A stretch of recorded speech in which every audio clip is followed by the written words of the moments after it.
Shit, I don't really want to ask you. It's a question I've been asking all day. And your bitch, you gotta get her again, no matter what it is. All right, thank y'all for the interview. All right, yeah. Happy? All right, it's time to go.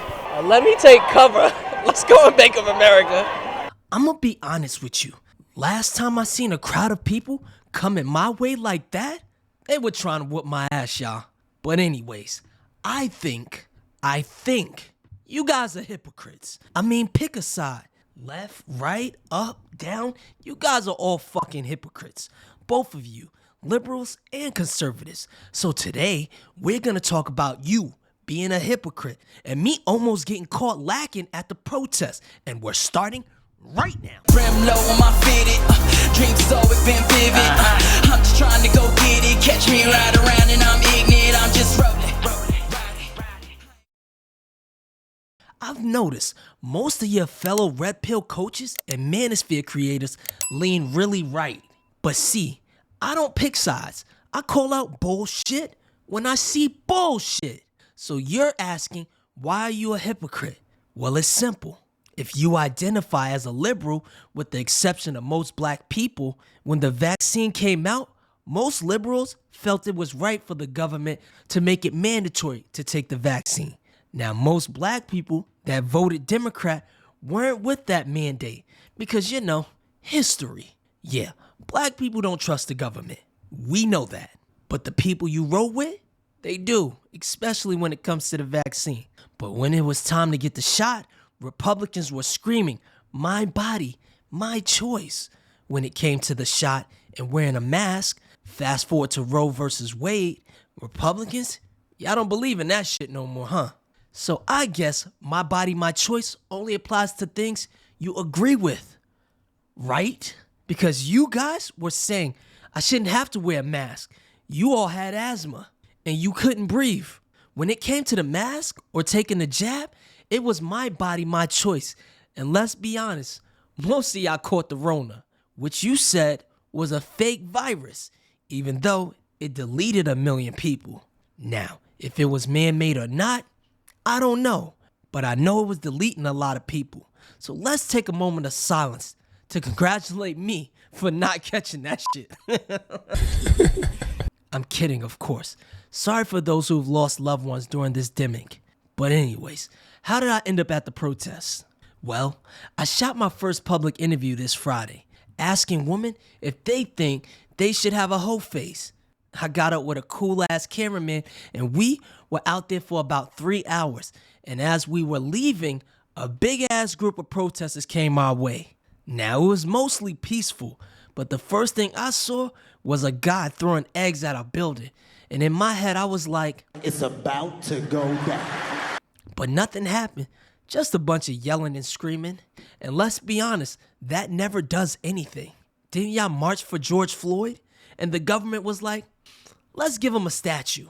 And you marched for Roe v. Wade, but let's be honest, the people who hold the power, the Dems and the Republicans, they don't care. You want a real protest? How about everyone in the US stop buying gas for a month? Yeah, do that and see. Because not only would that allow me to get cheaper gas, but the oil and gas billionaires would definitely tell the politicians to pass something. They not about to let y'all play with their money. So that's my quick story on the protest. And since we're here, let's break down some of these reactions. The population of Africa is set to almost double by 2050. If we don't do better in Africa, yes, the number of people is actually going to go up. What does Bill Gates mean by do better? More solutions be focused on slowing that growth. So, for example, increasing reproductive rights for women or spreading the access to contraceptives. What we do between now and 2050 with health and nutrition set the population growth rate coming down quite a bit. If you don't understand the destruction of Planned Parenthood offices, and you don't understand the wall that we're going to build on the southern border of the United States, you haven't read the book The Birth Dearth by Ben Wattenberg.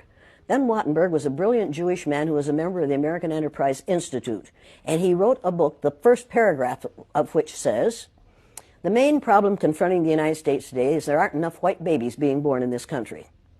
He was an advisor to presidents of the United States. He wrote the book in 1987. He says if we don't change this and change it rapidly, white people will lose their numerical majority in this country, and this will no longer be a white man's land. Now, I'm not misrepresenting this. I'm telling you almost exactly what he says. He says there are 3 things we can do to solve this. Number 1, we could pay women to have babies, as they have been doing in Western European nations for years. Then he says, and these are his words, not mine, unfortunately, we would have to pay women of all colors to have babies, so we don't want to do that. He says the second thing we could do is increase the number of legal immigrants that are allowed into this country every year. Then once again he says, unfortunately, the vast majority of those wanting to come to this country today are people of color, so we don't want to do that. The third thing he says, and women had better pay attention to this, 60% of the fetuses that are aborted every year are white. If we could keep that 60% alive, that would solve our birth dearth. Does that sound like racism to you? Honestly, yeah, it really does. So we know Planned Parenthood was started to prevent the black community from growing.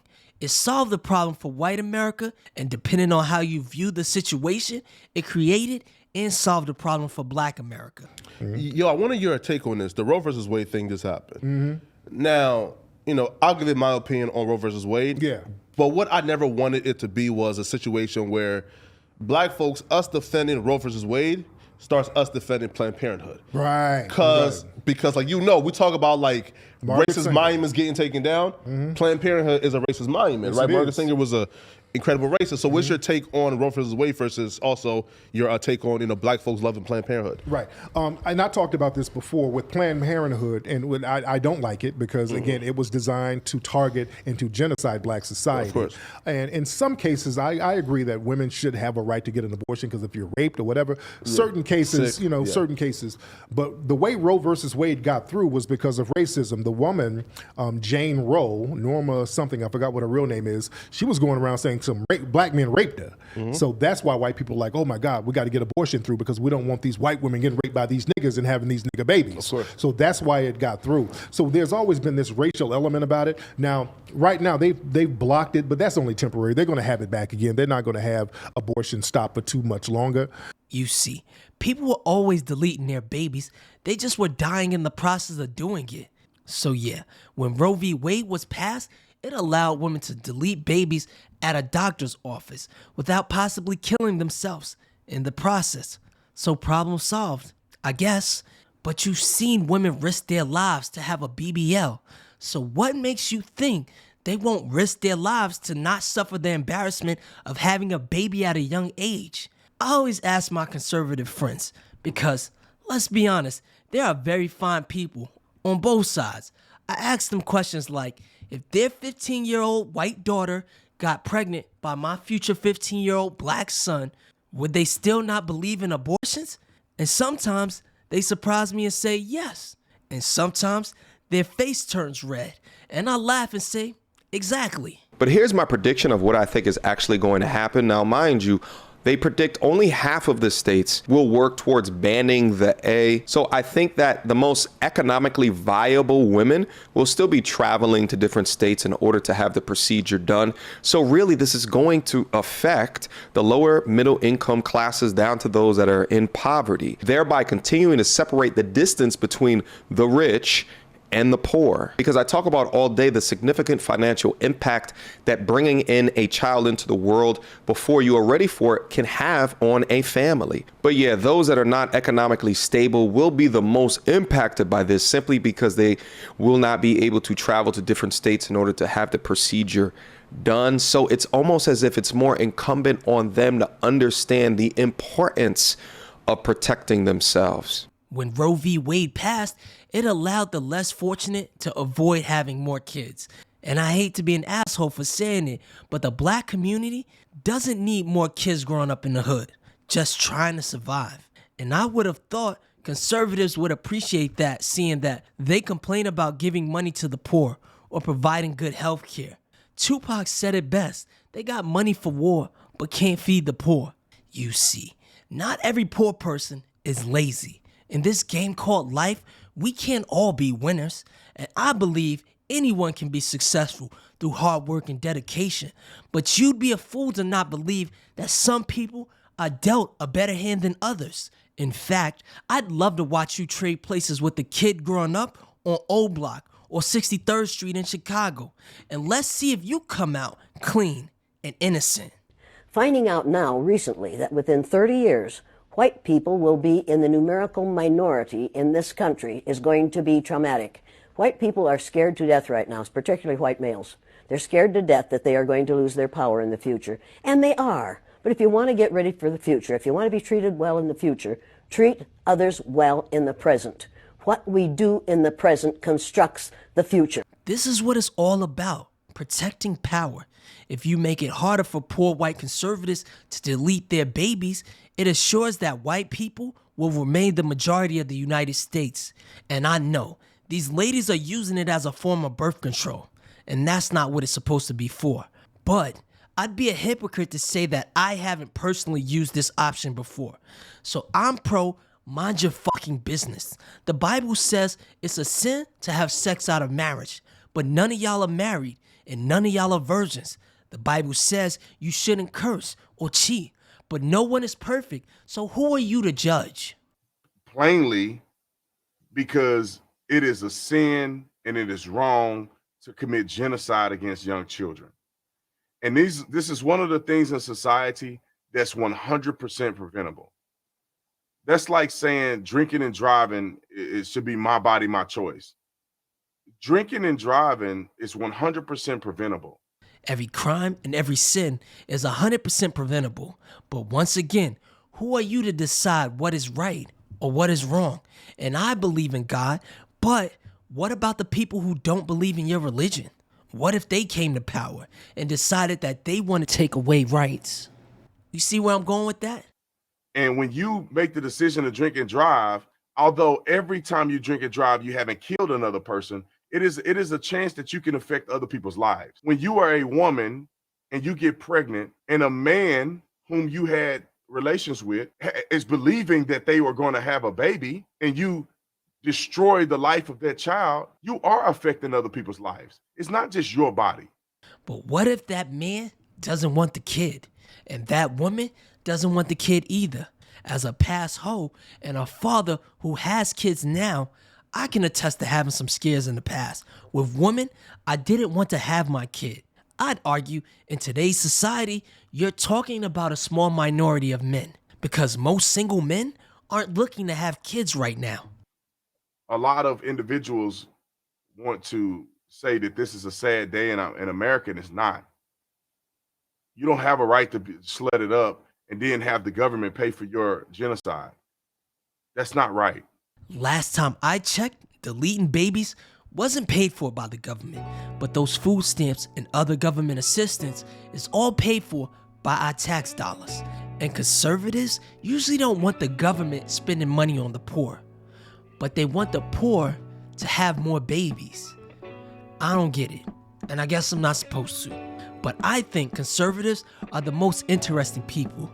They vote for these politicians who are against government assistance when most of them are in fact on government assistance. In fact, did you know 37% of white Americans collect food stamps? And since Caucasians make up the majority of this country, there are twice as many Caucasians collecting food stamps than there are black people living in the United States. So how did black people become the face of food stamps? And liberals aren't any better. Without structure, our society will fall. And liberals are the party of slut walks and participation trophies. You ladies have drove the price of vagina down. And it's unfortunate because men don't respect hoes. And I'm not here to judge you. I'm here to keep it 100 with you. I liked hoes when I was single. But men don't wife hoes. And just because I'm saying that doesn't mean I'm slut shaming you. Most men don't like big women. That doesn't make me fat phobic for saying it. It makes me honest. Most men wouldn't date a trans woman, and that doesn't make me transphobic, homophobic, or whatever phobic you think of this week. And side note, if you're a woman, you don't have to put she, her in your bio. People already call you that. Dumbass.